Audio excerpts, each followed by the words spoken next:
सोनिया के सपने को मुलायम ने तोड़ा, लेकिन मुलायम के प्रधानमंत्री बनने के ख्वाब के पर किसने कतरे? आप नाम सुनेंगे तो हैरत में पड़ जाएंगे। वो थे लालू प्रसाद यादव, जो आज की तारीख में मुलायम परिवार के समधी हैं। 70 के दशक में मुलायम सिंह और लालू यादव दोनों जयप्रकाश नारायण के आंदोलन से निकलकर देश की सियासत में छा गए। दोनों ही खुद को राम मनोहर लोहिया का शागिर्द बताने में फख्र करते थे, लेकिन दोनों की सियासत की ये समानता कभी भी उन्हें गहरा दोस्त नहीं बना पाई।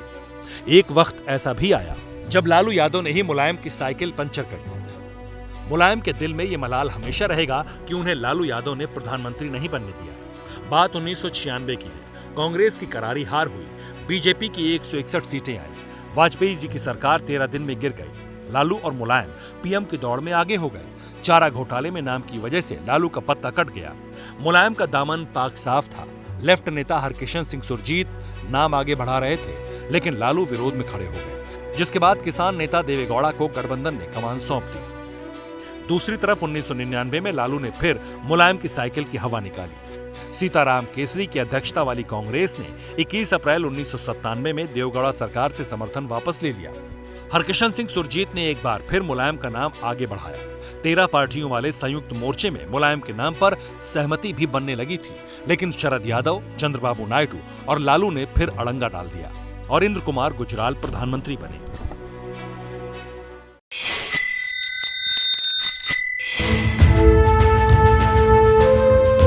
अब बात साल 1987 की, जब मुलायम सिंह के गुरु चौधरी चरण सिंह का देहांत हुआ। चौधरी चरण सिंह के बेटे अजीत सिंह विलायत से लौट आए। चौधरी जी की बनाई पार्टी भारतीय लोकदल को लेकर बेटे अजीत सिंह और शिष्य मुलायम सिंह के बीच जंग से छिड़ गई। यही वो वक्त था जब मुलायम के सियासी कद की परीक्षा होनी थी। विधानसभा में विपक्ष में थे। अजीत सिंह ने विधायकों का बहुमत हासिल किया और नेता प्रतिपक्ष के तौर पर मुलायम सिंह को बेदखल करने का खेल शुरू किया। नेताजी को इसकी भनक लगी। कहा जाता है कि उस वक्त पार्टी कार्यालय और तमाम जगहों पर मुलायम सिंह ने अपने लठैत तैनात कर दिए थे। बावजूद इसके अजीत सिंह के मंसूबे कामयाब हुए। पिता के प्रति पुरानी वफादारी का हवाला देकर लगभग 55 विधायकों को अजीत सिंह ने अपने खेमे में कर लिया। नई पार्टी बनाई, लोक दल आ के नाम से, और खुद को अजीत सिंह ने इसका नेता घोषित कर दिया। दूसरे दल को लोक दल बा नाम दिया गया, जिसके अध्यक्ष हेमवती नंदन बहुगुणा थे। मगर सारी सियासी चालें मुलायम सिंह चल रहे थे। भले ही नेता प्रतिपक्ष से मुलायम का पत्ता कट गया हो, लेकिन विधानसभा में गरजते सबसे ज्यादा वही थे।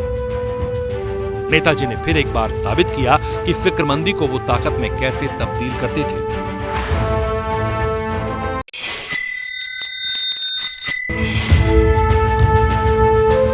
अखाड़े से निकलकर राजनीति के मैदान में झंडे गाड़ने वाले मुलायम सिंह यादव को अपनी असली ताकत का अंदाजा कब हुआ?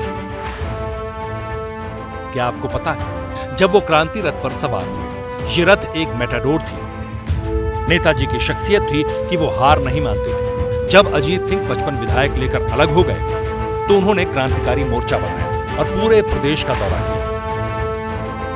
उस वक्त कांग्रेस कमजोर पड़ चुकी थी, क्योंकि विश्वनाथ प्रताप सिंह ने कांग्रेस छोड़ दी थी। जन मोर्चा बना लिया था और बोफोर्स मामले में पूरे देश में कांग्रेस कटघरे में खड़ी दिख रही थी। मुलायम को यही समय और मौका नजर आया। वो क्रांति रथ पर सवार हो गए। अब आया साल 1989। एक बार फिर लोकसभा चुनाव हुए, साथ ही साथ विधानसभा चुनाव भी हुए। 421 सीटों वाले यूपी में जनता दल के हिस्से में आई 208 सीटें। मुख्यमंत्री के 3 दावेदार सामने आए, मुलायम सिंह, अजीत सिंह और अमेठी रियासत के राजा संजय सिंह।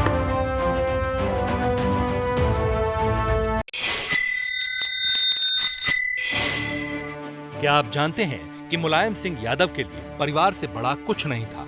उन्होंने अपने चचेरे भाई के लिए सियासत के दूसरे गुरु को भी कुर्बान कर दिया। ये बात साल 1990 की है, जब केंद्र में जनता दल में फूट के बाद चंद्रशेखर प्रधानमंत्री बने। मुलायम सिंह को चंद्रशेखर का साथ था। कांग्रेस के सपोर्ट से यूपी में मुलायम सिंह मुख्यमंत्री बने। मगर 1991 में चुनाव हुए तो उत्तर प्रदेश में राम रथ पर सवार बीजेपी की जीत हुई। कल्याण सिंह मुख्यमंत्री बन गए। इसके बाद साल 1992 आया। विधानसभा में समाजवादी जनता पार्टी के 24 विधायक थे, जिसके भरोसे राज्यसभा में एक सदस्य को भेजा जा सकता था। चंद्रशेखर चाहते थे कि मोहन सिंह को राज्यसभा सदस्य बनाया जाए, मगर ऐन वक्त पर मुलायम सिंह ने फिर से सियासी गोटी ऐसी फेंकी जिसे देखकर सब दंग रह गए। अपने चचेरे भाई और कॉलेज में मास्टर राम गोपाल यादव को उन्होंने पर्चा भरा दिया। चंद्रशेखर ने विरोध किया, लेकिन बावजूद इसके राजनीतिक मैनेजमेंट में माहिर मुलायम ने भाई की जीत सुनिश्चित कराई, जिसके बाद मुलायम और चंद्रशेखर के रास्ते अलग हो गए।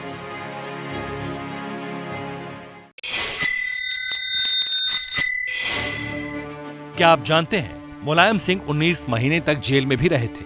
वो साल 1975 का था जब 26 जून को देश में प्रधानमंत्री इंदिरा गांधी ने इमरजेंसी का ऐलान कर दिया था।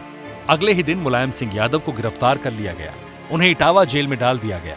जयप्रकाश नारायण ने पूरे देश में जो क्रांति का बिगुल फूंका था, मुलायम सिंह यादव ने इटावा और आसपास के शहरों और गांवों में उसी अलख को जगाए रखा।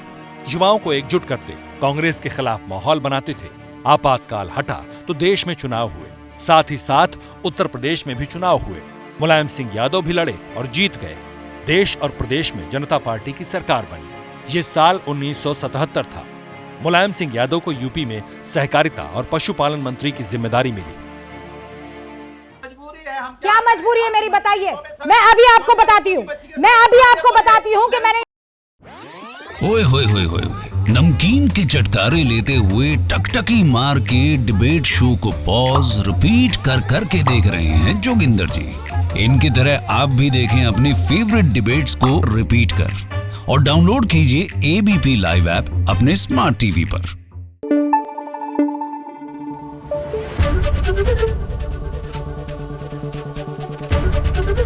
एबीपी न्यूज आपको रखे आगे।